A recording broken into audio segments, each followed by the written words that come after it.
Hey, Ty, I was asking Ben this. I mean, what do you remember about last year, Illinois week? Just kind of how that was somewhat of a turning point with Coach Rule here to kind of overcome the week before against Michigan and then win on the road. Yeah, it was a rough week of practice last year for us, especially after that Michigan game. I think guys finally, it was time to kind of lock in, kind of get things going, and so we kind of took the same approach this year, especially with the quick turnaround.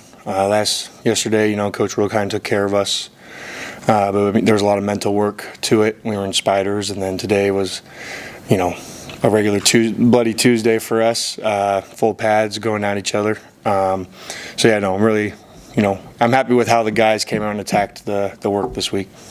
Are short weeks that noticeable to you as a player when you have that Saturday to Friday, or no? Yeah, usually we have that Sunday off to kind of just come in, recover, kind of, take a breather, come watch film. But that wasn't the case this week, obviously, because of it being a shorter week. So we came in, lifted, kind of had a Sunday and our Monday combined. So we were here. I was here probably from 11 to 6, 7 at night. Then we had practice yesterday.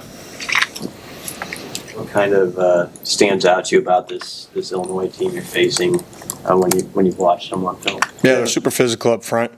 I think they do real well with their scheme offensively. They got a big back. Their quarterback's really mobile. So we're going to have some challenges, but, we're up for it. And I'm just excited to go out there with our guys and compete. What do you remember? You said the quarterback's mobile. He got out a few times against you guys last year. How important? Well, it's obviously important that you have lane integrity, but how do you guys kind of keep that when a guy's mobile? Yeah, it just goes down to being smart with your pass rush. Understanding that this guy likes to scramble. He's fast. He looks faster this year than he was last year. Another year he's definitely smarter in his decision making. So it's just communicating with whoever you're rushing with. So for me, for instance, I might talk to MJ a little bit, just telling him I might decided to hit a speed rush up the field so he can cover me and come underneath just in case for that step up, or I tell MJ to go ahead and do whatever move you want to do. I'm going to be right here for you, so if he gets out, then I'll kind of be there to cover him. Some of your younger pass rushers, like Prince, they have to feel fast. Can that be challenging at times with the speed with which they get up there to know that quarterback might be coming right at you after even a second? Well, it's just kind of understanding who you're playing with. So, when MJ, he's going to be more of a power rusher, right? So I kind of understand that he's going to get the quarterback to step up just enough for him to be in my lap. But with like you said with Princewell, he gets so far up the field because he's just so fast.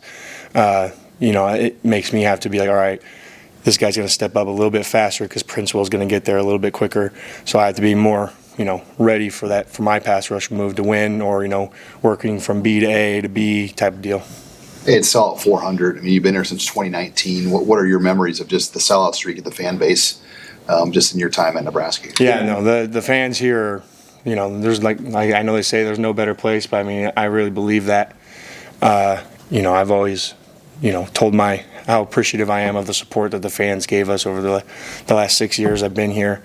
I felt like there's never been a drop. It was definitely weird, during COVID, not being able to have everyone in there, but just to be able to play in front of these people who, pour their heart and soul into us and, just want us to win so badly and just, be good. I think it's just awesome to be able to go out there and represent. Does that COVID year make you more appreciative of, the environments from the past 2 weeks? Oh, 100%.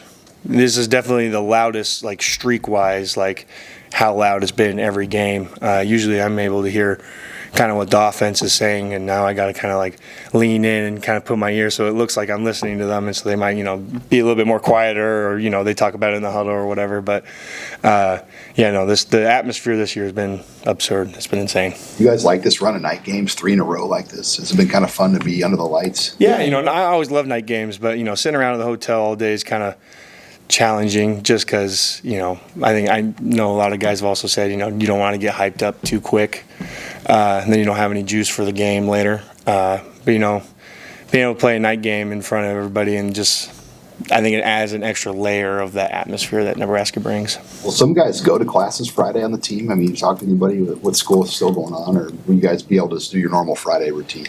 I think it'll be normal Friday. I think the academics is taken care of, sending out emails saying, whatever. I mean, you still have to get your work turned in, right? They usually are pretty good at having that whatever's due that day done, by today or something like that. So they make sure everything's handled academic-wise before we can go focus on football. Ty, how much do you think getting Jamari back is going to help with playing that level of physicality on the line?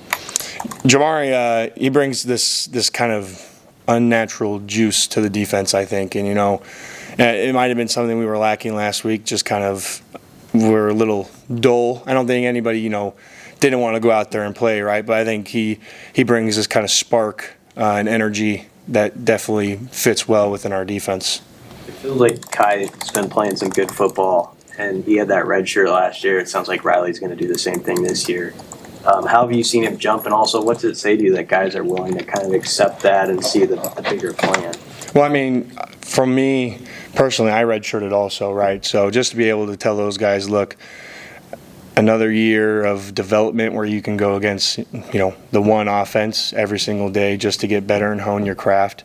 Because, I believe we have one of the best offenses in the Big Ten, if not the country. So to be able to get reps against those guys is, you can't really compare it to anything else when we just go over there to scout team. Those guys work their ass off over there on scout team, but to go against the ones is awesome. So, and then, like you said, Kai's had a big jump. I think just mentally he's grown up a little bit. So to watch him go out there and do his thing and figure out, how different practice is to a game, what that kind of environment, like in practice you might get a redo or we have to redo a play and you get to work on it again, but that's not how it goes in the game. How do you describe your relationship with Matt Rule? He was very complimentary of you yesterday and even went so far to say that players like you are the reason he coaches. Yeah, me and Coach Rule have a great relationship. When he first got here, I wasn't really too sure, but, about 2 weeks in with the things he was saying and how he wanted to, lead this team, I was bought in from that moment.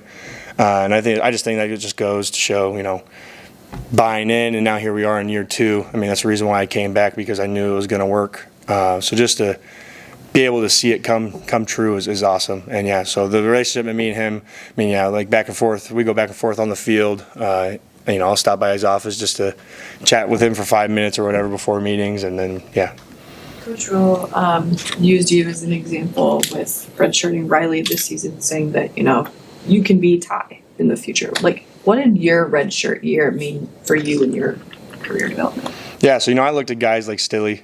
Stilly was a big mentor to me when I first got here. Really taught me, a lot of my football IQ from that young age, and kind of helped me mature quicker so I could become a part of that, 2 deep or whatever, to go out there and be, useful for the defense.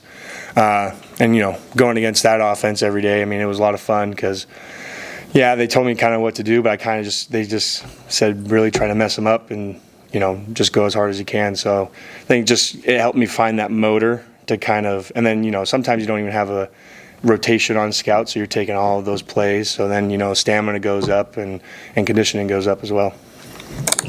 Ty, just to go back a couple minutes, you said you believe you have one of the best offenses in the Big Ten, if not the country. What makes you believe that? I just think it's the mentality I've seen over there. Just those guys, the work that they put in every day. Going out, we start with practice with team compete, and, it's almost like a game-like situation.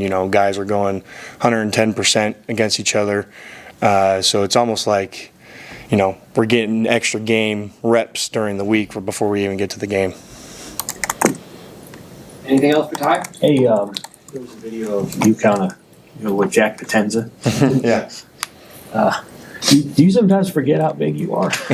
Yeah, I was just, juiced. I was pretty pumped that, we blocked that field goal. And, in the hotel, we do this little neurocharge thing, and we kind of do that same, jump in the air and body slam each other. And, yeah, no, I was just juiced. I didn't even know I knocked him over, to be honest. I ran all the way down the sideline to go back to our side of the bench, and he came over and had a few choice words for me after the fact. And I was like, I didn't even know. I'm sorry. I didn't even know. So, yeah, no, we decided just to keep it to a handshake last week. Okay. Thanks, Ty. Thank you.